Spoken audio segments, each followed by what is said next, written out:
Assalamualaikum warahmatullahi wabarakatuh. Pertemuan daring hari ini yaitu mengenai akuntansi dan manajemen keuangan, yaitu membahas masalah investasi dalam inventory. Inventory itu artinya persediaan barang dagangan, ya. Jadi dalam perusahaan yang memiliki inventory itu adalah biasanya perusahaan dagang, bukan perusahaan bergerak di bidang jasa atau produk intangible, tetapi adalah yang di bidang perdagangan, ya. Apakah perdagangan sembako, perdagangan motor, perdagangan buku, baju dan sebagainya, itu ada inventory. Nah, biasanya di dalam neraca inventory ini akan diletakkan di sisi aktiva, ya, pada aktiva lancar. Ya, kenapa disebut aktiva lancar? Karena inventory ini barang dagangan itu kan harus terjual habis. Sebab kalau misalkan inventory ini tidak terjual berarti perusahaan itu tidak akan mengalami kelancaran dalam usahanya atau lama-kelamaan akan menjadi rugi, ya. Nah, makanya di sini inventory mempunyai efek langsung terhadap keuntungan perusahaan. Nah, di bab ini kita akan menghitung, ya, seberapa besar perputaran inventory kita. Ada perusahaan itu yang inventorinya dalam 1 tahun itu habis 4 kali. Misalkan begini yang dimaksud perputaran inventory. Misal Anda beli telur, ya. Telur ini Anda misalkan beli misalkan berapa kilo. Misalkan Anda ada sekitar 300 kilo. Nah, 300 kilo ini kan terjual, ya. Nah, setiap perdagangan atau perusahaan pasti berbeda-beda. Ada yang satu bulan cepat terjual, ada yang 1 bulan itu lambat terjualnya. Nah, itu namanya perputaran investasi, ya. Perputaran inventory. Nah, sekarang kita akan membahas masalah bagaimana keputusan investasi uang kita terhadap sebuah perputaran barang dagangan tersebut, ya. Nah,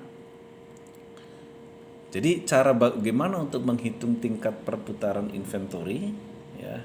Cara menghitungnya, ya, menghitung tingkat perputaran inventory, formulanya atau rumusannya untuk menghitung namanya merchandise turnover.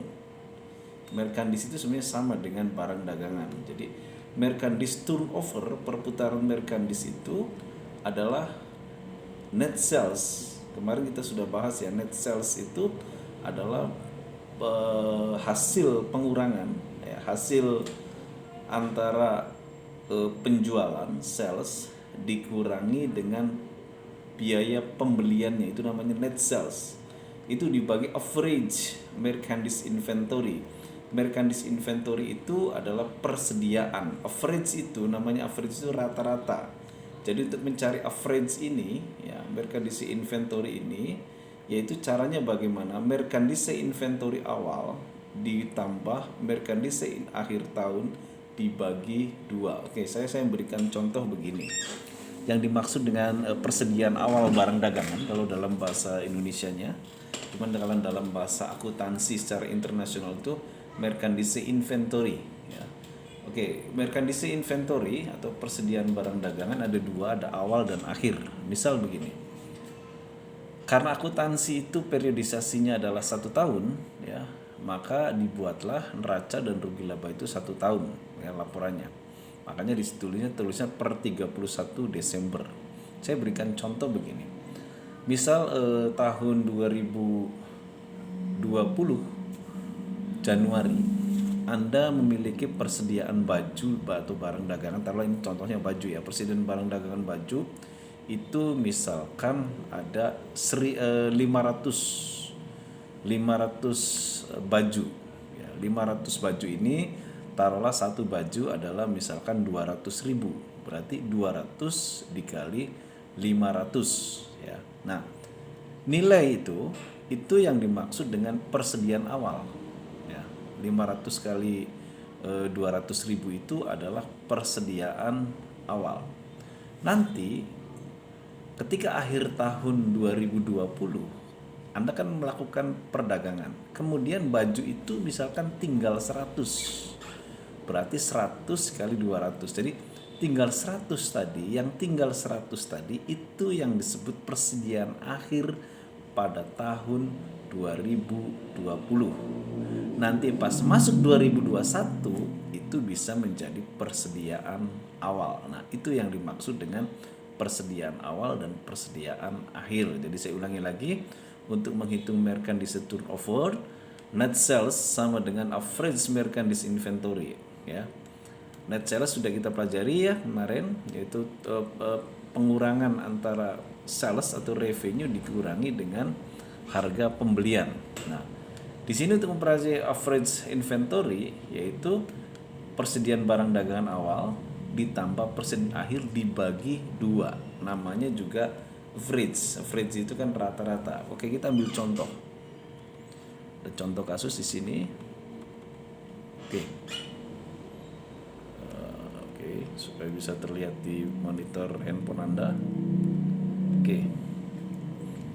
Di sini contoh kasusnya, sebuah perusahaan dagang memiliki data keuangan sebagai berikut. Pada bulan Januari 2018 membeli sebanyak 70 unit dengan harga 40.000. Nah, sebelumnya itu berarti tahun 2000, inventory peninggalan tahun 2017 ya, masih ada sisa barang yang tak terjual pada laporan keuangan tahun 2017, yakni ada 10 unit ya, barang dengan harga seharga sama 40.000. Selama 1 tahun berjalan dari Januari 2018 ini tercatat barang yang terjual 75 unit ya, dengan harga jual 50.000. Kalau yang 40.000 itu harga beli, ini harga jual. 10 unit berarti ada 10 unit barang yang tersisa berhasil terjual 5. Tadinya kan 10 ini. Yang mana tuh yang terjual? Nah, ini 10. Nah, kemudian pada tahun 2018 terjual 5. Berarti persediaan barang dagangan 5 unit di akhir tahun 2018. Silakan nanti disimak lagi tulisan ini ya. Saya hanya menjelaskan tadi. Nah, di sini bagaimana perhitungannya? Ya. Oke, kita perhitungan keuangan dulu sebelum kita menuliskan ke laporannya, sebelum kita menghitung ini. Oke. Perhitungannya sebelum buat laporan ya. Menghitung sales dulu. Penjualan selama tahun 2000, harga jual ya. Tadi harga jualnya berapa di sini? Ada harga jual 50.000 ya. Dikali barang yang terjual, berarti 50.000 dikali 75 unit. Berhasilnya adalah 3.750.000. Ini sales. Terus kita menghitung pembeliannya. Harga beli 40.000 dikali 70 unit. Belinya kan ya 2.800.000. Menghitung persediaan barang dagangan awal dari data di atas tercatat 10 unit barang yang akhir untuk laporan akuntansi. Masih ada 10 unit tadi ya. Tapi merupakan awal untuk laporan 2018. Jadi yang 17 itu sisa 10 masuk 2018 berarti awal. Tercatat di atas tadi adalah 10 unit. Jadi ada 400.000. Jadi pakainya harga beli ya ketika persediaan. Menghitung persediaan akhir dari data di atas, sisa barang 10 unit tadi sampai akhir 2018 terjual 5. Jadi sisa tinggal 5 unit. Maka unit persediaan barang akhir 2018 adalah 5 dikali 40.000 yang tadi, jadi ada 200.000. Nah, tolong ini Anda pelajari dulu ininya sambil dibaca. Kemudian tadi dengarkan penjelasan saya. Nah, kemudian baru masuk ke pembuatan laporan rugi laba. Coba Anda perhatikan sales tadi 3.750 dari atas ya sini. Ulangi lagi, kita bikin laporan laba ruginya untuk menghitung net sales sebenarnya ya. Oke. Lama banget. Ya. Untuk menghitung net sales. Ya, oke. Ini 3750 tadi ya, harga jual dikali dengan unit yang terjual. Nah, pembelian barang dagangan tadi 2.800.000. Nah, inventory awal ya, karena ini berarti yang akhir 2017 tadi sisaan masukkan ke sini 400.000. Berarti pembelian barang dagangan yang tahun 2000 ditambah inventory awal, inventory sisa barang 2017 ya, ditambah itu hasilnya 3.200.000. Nah, ternyata inventory akhirnya ternyata dihitung adalah 200.000. Jadi di sini adalah inventory akhir. Maka di sini diperoleh pas harga pokok penjualannya dibeli 3 juta, maka net salesnya adalah 750.000. Jadi ini sales dikurangi pembelian barang dagangan, masukkan dulu inventory awal dan akhir. Kalau inventory awal itu sifatnya nambah, inventory akhir itu adalah sifatnya mengurangi. Maka di sini sisa 3 juta. Nanti tinggal dikurangi sales dengan harga pokok penjualan terakhir 3 juta. Maka net salesnya adalah 750.000. Jadi net salesnya adalah 750.000. Oke, kita menghitung tingkat perputarannya sekarang. Jadi pertanyaannya adalah berapakah perputaran inventory kita, persediaan barang dagangan kita selama 1 tahun? Caranya begini.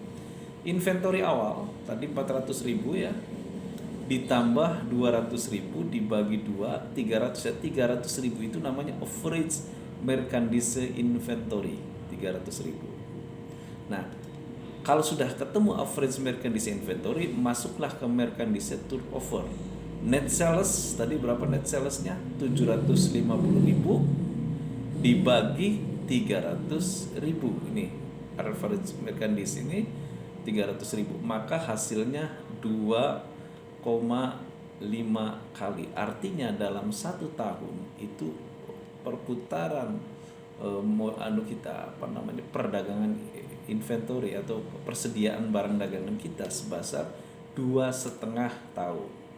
2,5 kali dalam setahun. Artinya bisa jadi misalkan bulan Januari habis, kita pesen lagi bulan Agustus, pesen lagi misalkan setengahnya misalkan. Nah, jadi di sini adalah 2,5 tahun. Dari 2,5 tahun itu bisa jadi 2 tahun lebih saja atau kurang dari 3 tahun. Ini hanya perkiraan ya, perkiraan. Artinya biasanya perputarannya kurang dari 3 artinya dan lebih dari 2 ya. Nah, di sini. Jadi setahun perusahaan harus menginvestasikan dananya untuk inventory, untuk persediaan sebanyak 25 atau dengan kata lain perkiraannya 4 bulan lebih. Jadi 4 bulan lebih. Karena 1 bulan ada, jadi 4 bulan lebih itu misalkan Anda Januari memasok ya, inventory Januari, Februari, Maret, April Anda habis barang dagangannya, April beli lagi. Nah, setelah April beli lagi, April, Mei, Juni, Juli, Agustus, September mungkin Anda beli lagi ya. Desember ke sana masuk tahun berikutnya. Jadi itu artinya adalah kita cara menghitung berapa sih perputaran merchandise turnover. Saya ulangi lagi, berapa perputaran dalam 1 tahun tersebut ya. Jadi saya ulangi lagi, makanya untuk nanti untuk membuat soal Anda bikin ini dulu, perhitungannya dulu ya. Nanti saya akan bikin soalnya, contoh kasus di sini ya. Jadi contoh kasus, saya akan berikan contoh kasus ya. Terus kemudian Anda yang penting membuat ini dulu ya, membuat resume dulu, perhitungannya dulu sebelum dimasukkan ke laporan laba rugi ya. Jadi di sini menghitung salesnya dulu, sales harga jual dikali barang yang terjual, menghitung pembelian barangnya ya, menghitung persediaan barang. Jadi saya ulangi lagi, ada persediaan awal, ada persediaan akhir. Jika persediaan akhir tahun 2017 itu merupakan menjadi persediaan awal bagi tahun 2018. Ketika 2018 berjalan masih ada sisa barang di akhir tahun 2018, maka menjadi persediaan awal di tahun 2019. dan seterusnya ya. Nah, jadi kalau untuk menghitung average itu caranya persediaan awal ditambah persediaan akhir nanti dibagi 2. Nah, nanti bisa dihitung apa namanya laporannya ya. Nah, maka dibuat format demikian. Ya, tadi saya hanya mengulang saja di sini. Ya, mengulang persediaan laporan rugi laba ya, pada laporan rugi laba yaitu persediaan awal ya. Sorry, di sini. Ya, jadi sales ya. Sales itu kan hasil 50.000 dikali 75 tadi ya. Ya. Terus pembelian barang dagangan ya, sebetulnya ini dikurangi ini. Kemudian ditambah persediaan awal, karena persediaan awal itu kan nambah, sifatnya nambah ya, nambah. Jadi kalau ada sisa barang, kemudian ini kan 2008 ada sisa barang, tahun 2017 nambah, berarti di sini pembelian barang dagangan ditambah produk yang tidak terjual, maka sifatnya menambah jadi 3.200.000. Nanti kan berjalan nih ya sampai akhir tahun 2018. Maka di sini ada barang yang terjual. Nah, barang yang terjualnya ini karena terjual kan keluar, berarti sisanya itu yang disebut dengan inventory akhir. Kalau sudah ketemu, baru apa itu harga pokok penjualan? Harga pokok penjualan itu adalah pembelian barang dagangan ditambah dengan inventory awal ya, dikurangi dengan inventory akhir, itu namanya harga pokok penjualan. Nah, nanti dikurangi dengan sales, jadi 750.000, baru 750.000 ini dimasukkan ke ini sebagai net sales ya, ini.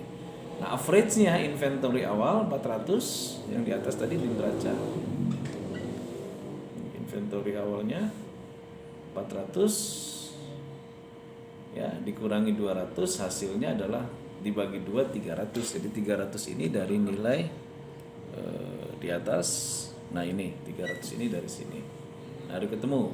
Tinggal nanti berarti net sales dibagi dengan average.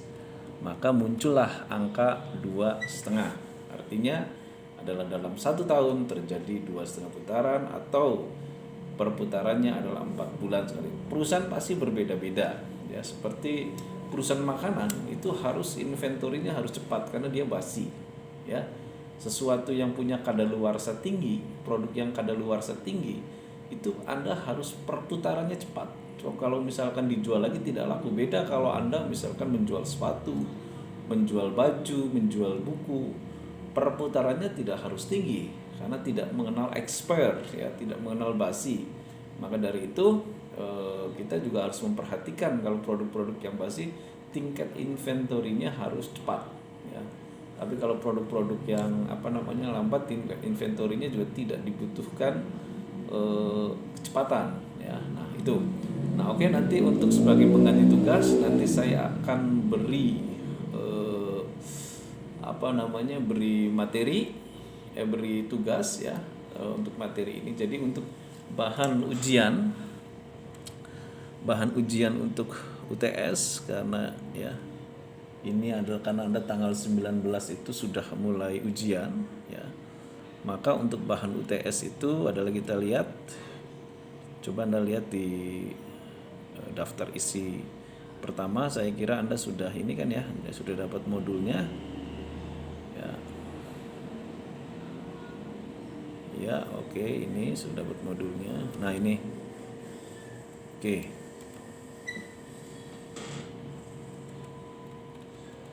Oke. Jadi untuk bahan UTS yaitu ada bab 1 definisi dan ruang lingkup manajemen keuangan, yang kedua modal dalam perusahaan, yang ketiga likuiditas, solvabilitas, rentabilitas ya. Yang keempat adalah investasi dalam modal kerja, dan yang kelima terakhir adalah investasi dalam inventory. Jadi bab 1 sampai bab 5 ini adalah bahan-bahan untuk ujian tengah semester. Sampai di sini dulu. oke, nanti tugasnya saya berikan dokumen tersendiri menyusul. Wabillahi taufiq wal hidayah. Wassalamualaikum warahmatullahi wabarakatuh.